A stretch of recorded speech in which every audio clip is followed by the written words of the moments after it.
Donica Delahaye from the travel and lifestyle blog hughesofdelahaye.com, and in today's video I'll be giving you the tea on some of the top non-touristy things to do in London. So as someone who's lived in London half her life, I'll be taking you beyond a quick snap in front of Buckingham Palace, wandering around Notting Hill, and even getting your IG life all the way together in Elon's Cap to some of the things and places only the locals know. So if you like the sounds of that, keep on watching this video.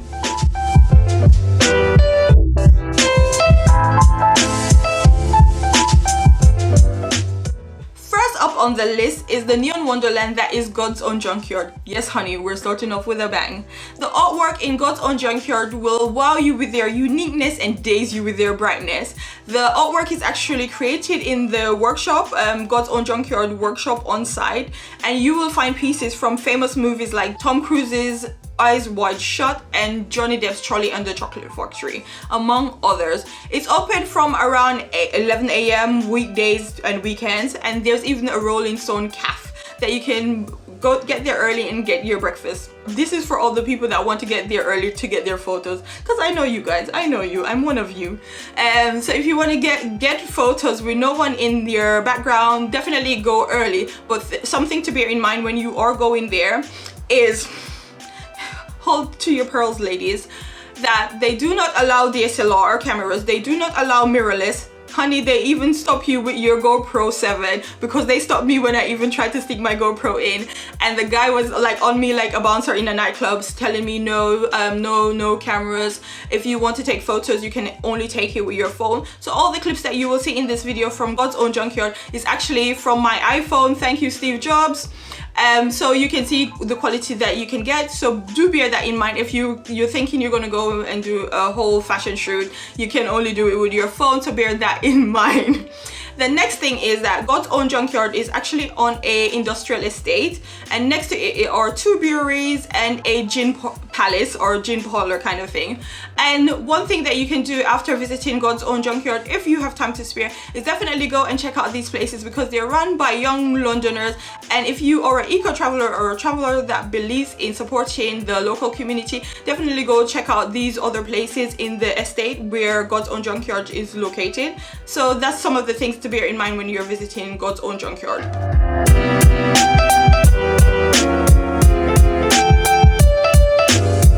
So the Barbican Conservatory is actually the second largest conservatory in London, guys, and it consists of like 1,500 species of tropical plants and trees, and they normally are open on the weekends. And you can also, one of the great things is that you can actually have afternoon tea in the Barbican Conservatory. But you do have to book this online, and do check the dates, because I think it's like they do have specific bookings. So if this is something you're really interested in, do check their website, because they're not open every day for tea, for afternoon tea. It's very specific and it's very select, because obviously the conservatory is open only on weekends. So that's another place that you will go, and you will be thinking, I'm not in London, I'm in like an Amazon forest, because it's so beautiful. It's a great green space in the middle of London.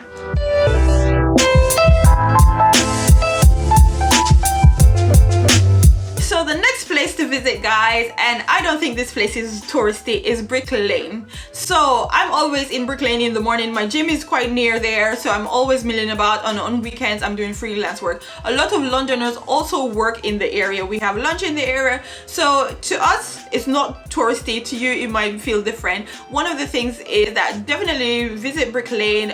If you're into vintage shop and retro clothes and unique finds, Brick Lane is a great alternative retail therapy to Topshop, to Oxford Street and stuff like that. So definitely that's the area you definitely need to go if you're into alternative shopping, if you're into vintage, if you're into retro stuff, if you are always on the look for like knick-knack and bric-brac. Their market is really good. Brick Lane market is really good, especially if you're someone who's into vintage camera. There's like a guy who always has his little camera stand there, and you can always find some really unique cameras, and some of them work sometimes. So definitely if you're into, want to pick up some unique pieces, Brick Lane and Brick Lane Market is definitely a place to check out. Another place to check out while you're in Brick Lane, that if you come to London and you don't visit this place, we cannot be friends, is Dark Sugar's Cocoa House. So there's two. The big one is the Dark Sugar's Cocoa House, and it shows you basically the history of cocoa and to from cocoa to chocolate. And if you're a lover of sweet like me, if you love chocolate, you go there and you will get the most decadent hot chocolate in London.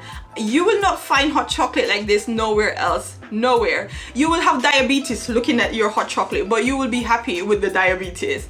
It is such a decadent and rich experience to try the chocolate from there, and the whole place is a vibe. There's young Londoners working in there, and you can find how the chocolate is sourced, how it's made. They have like little pearl chocolates. Trust, you will be so absorbed in this place. It's such a unique shop to visit, especially along Brick Lane. You can also check out Dark Sugar's IG, and even looking at their IG will make your mouth water just to try their delicious chocolates. Don't worry if you're vegan or if you're dairy free. They have something they can hook you up to. They have dairy free and vegan chocolate. And actually, when you go into the shop, especially the larger shop, because there's two, go into the Dark Sugar's cocoa house. When you go into the shop, everything in the shop is actually made from the chocolate tree or from the cocoa tree, even the stools and the tables. So that's why I think it's a unique place if you're visiting Brick Lane. That's one of the unique places that you need to check out. And it was founded by this lady who started with one stall in Spitalfields Market, which is just like 10 minutes down the road from Brick Lane. So it just shows you how people can come from just one stall to two shops along Brick Lane. Next up on the list of non-touristy things to do, especially for my fellow plant lovers, is to visit Columbia Road Flower Market. Now, on Sundays, you will see the simple streets of London in this area transform into a plant maker for plant lovers. Both streets will be aligned with stalls and sellers selling all the variety of flowers you can ever imagine, from the most exotic flower to the simplest of houseplants. And one of the things that you will not see anywhere else is actual Londoners carrying their houseplants, no matter how small or how big, onto the overground to take back to their flats with them. So it's just a sight to see. And also it's one of the, a really cool area to go, especially on a Sunday morning. It opens around, I think, 8:30, and I normally try to get there for 9 to 9:30 when there is less people around, so I can walk up and down the street and get the kind of flower I want without being hassled, because when it gets on to 11:30, oh my god, it's like chock-a-block, you can't even move. So bear that in mind, especially if you are someone who doesn't like to be claustrophobic or doesn't like a lot of people in the environment where you're super close. Definitely bear that in mind, because you will get close to people. And another thing I would preface this with saying is also, if you go to the market, don't just go and take photos and go and look and taking up people's stall front. No, go and purchase something, go and buy, because these are local traders, and some of these traders have been selling flowers in that market for third to fifth generations. So this is their livelihood. So don't just go take photos, plunk yourself in front of their stall, not moving, not buying anything, and basically hindering customers who are buying flowers. If you're going to look, go and buy something as well. Also, there are tons of cafes, bars, and even art gallery on the shops that are close to the stalls on the back of them.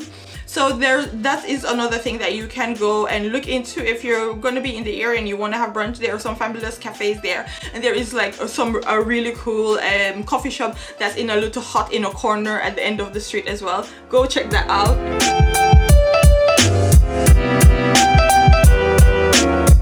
So I don't think you can visit London and not do a street art tour. It's blasphemy, basically. And there are some fantastic street art tours, especially in East London.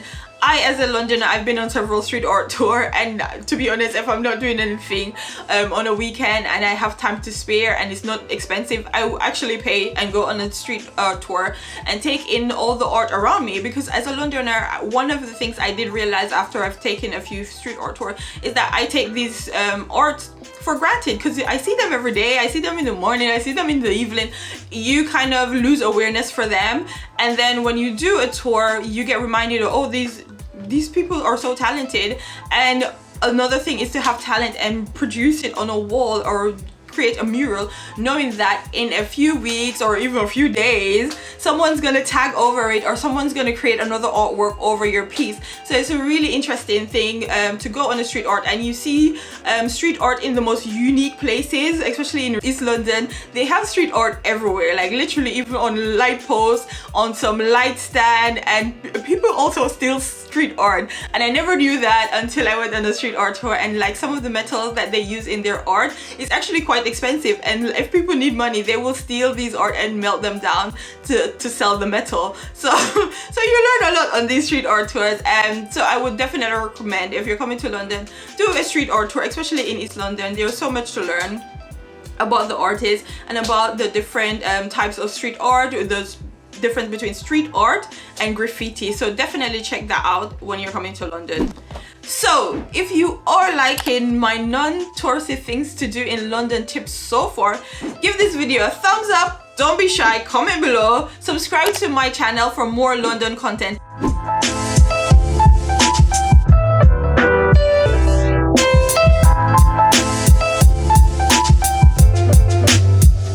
Non-touristy thing to do, guys, is actually take a ride on the Immersed Cable Car, and I've actually done a video on that. I'll put the link up here.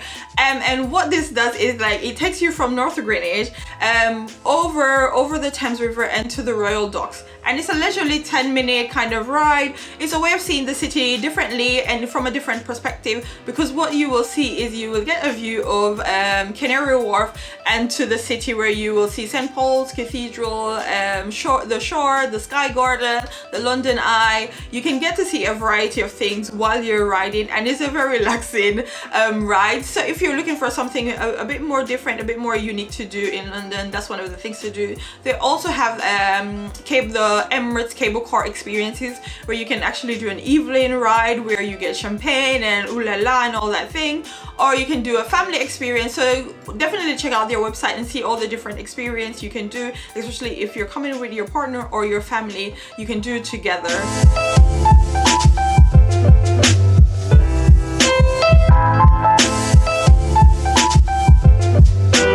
Next up on the list is Leek Street Tunnel.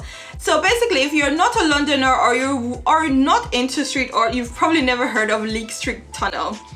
It's a gem of a find. It's not as well known as East London or even Camden. However, if you're into street art and into graffiti, definitely visit Leek Street Tunnel out near to Waterloo Station. So the tunnel became a world famous street art location after Bansky, I hope I'm pronouncing his name correctly, hosted the Cannes Festival in 2008, where he organized 30 artists to turn the walls of the tunnel into an ever-changing art gallery, including works from the man himself. The tunnel is also the largest legal area for street art. So when you go, you will definitely see someone doing some street art, or doing a art or a mural on the walls. Do not disturb them. Just stand back and absorb their talent and absorb the beauty that they are creating in the tunnel. So that's another place for you guys to check out when you're visiting London.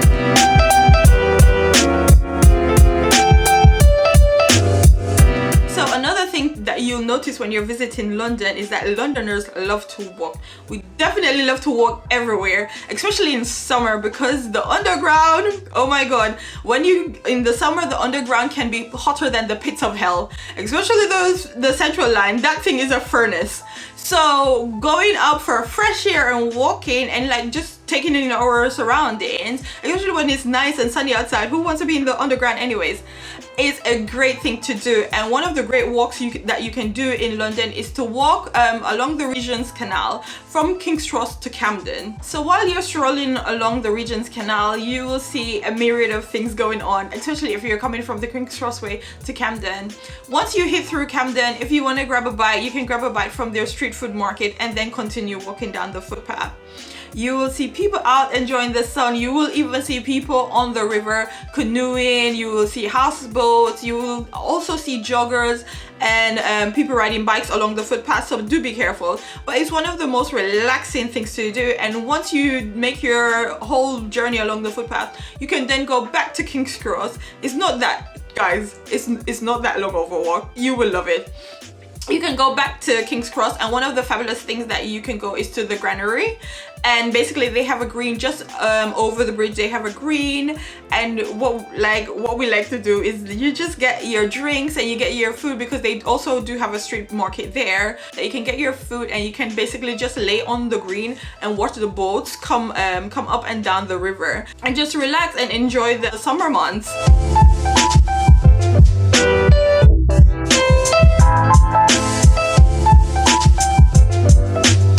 Next up on the list is the Royal Botanical Kew Gardens, guys. And the Kew Garden is basically London's largest UNESCO World Heritage Site. It is 30 minutes away from London, and it boasts 326 acres of garden, 3 art galleries, a treetop walkway, and the Kew Palace. So this place is big, guys. It is huge. My favorite place in Kew Gardens, or my favorite building, is the Palm Building in Kew Gardens, which is basically a rainforest that boasts a lot of tropical plants from environments around the world. And you go into this place and you will see why it's a rainforest. The plants are beautiful and lush and just dominating you everywhere. And the architecture of the Palm Building is so beautiful as well. So if you're an Instagram fiend, this is a building you need to check out. You will fall in love with this building and in love with the plants. Another thing to note about Kew Gardens is if you are working for a company that is a friend of Kew Gardens, you can actually get into Kew Gardens for free. And my company, I work for a company that is a friend of Kew Gardens, so I get in for free. I think adult prices for entry to Kew Garden is around £18–19. So I go for free, and I can bring a guest, and my guests will go for half price, and these are adult price, so they will pay half of £18. And also I think kids on a certain age go for free, and this is one of the things a lot of the ladies in my office they do, especially in summer months when they want to take their kids somewhere. They basically take them to Kew Gardens and let them loose and just say, go and find this plant, go and find that plant, and they'll be running around trying to find the different plants in Kew Garden. So I think it's a really great day out, or a really great visit if you're coming as a family, or even if you're coming with friends and you just want to check out something entirely different.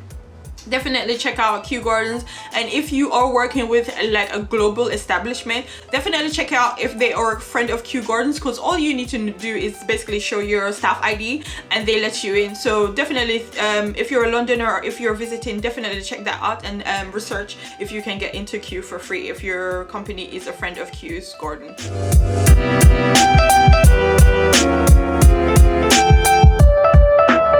So the last item on my list of non-touristy things to do in London, guys, is to visit Peckham. Yes, Peckham. You're probably thinking, what is that? Is that a dish? No, it's not. It's an area in southeast London, guys, and it's one of the most diverse areas in London.